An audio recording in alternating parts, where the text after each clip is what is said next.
Hey everyone, welcome back.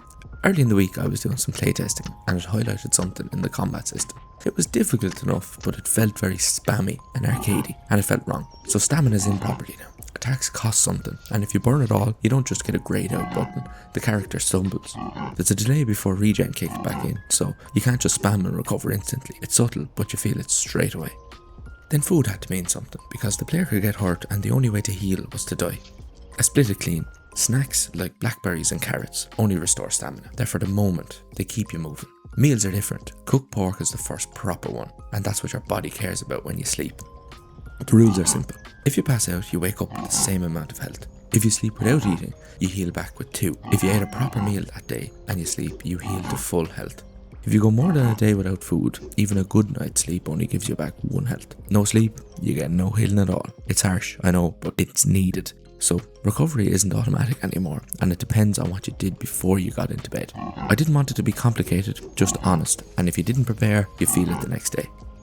At the same time, I went after something that's been bothering me for a while. You could chop a tree, leave the scene, walk back in, and it was fresh again, like nothing happened, and that's gone now.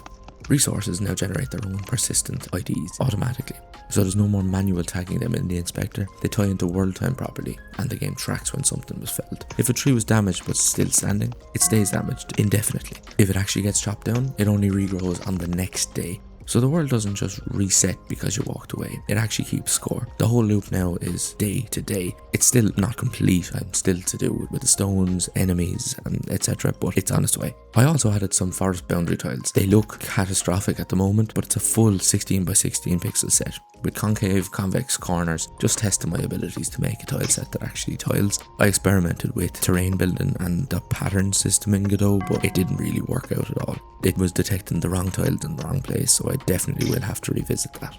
One other little micro win I made this week was the reward chest didn't really fit into the game anymore, so I actually refactored it to be a permanent storage chest. It has 5 slots. You use the letters E, R and F to navigate through the menu. There's no UI, only a small little pop-up of the icon with the quantity of whatever is stored. It's a maximum of 16 for most items, like in the inventory. Just fits into the game nicely. So right now, Evergreen feels very different to play. You can't just swing forever, you can't just ignore food, you can't skip sleep, you can't reload a scene and pretend like nothing happened. Each day counts. And the systems are starting to talk to each other as well, which is nice. Everything isn't existing in isolation anymore, so it's good. And I didn't really expect these changes to really change the feel of the game as much as it did, but yeah. And that's it for this week. If you'd like to follow along with this journey, hit subscribe and let's see you in the next devlog. Thank you for watching.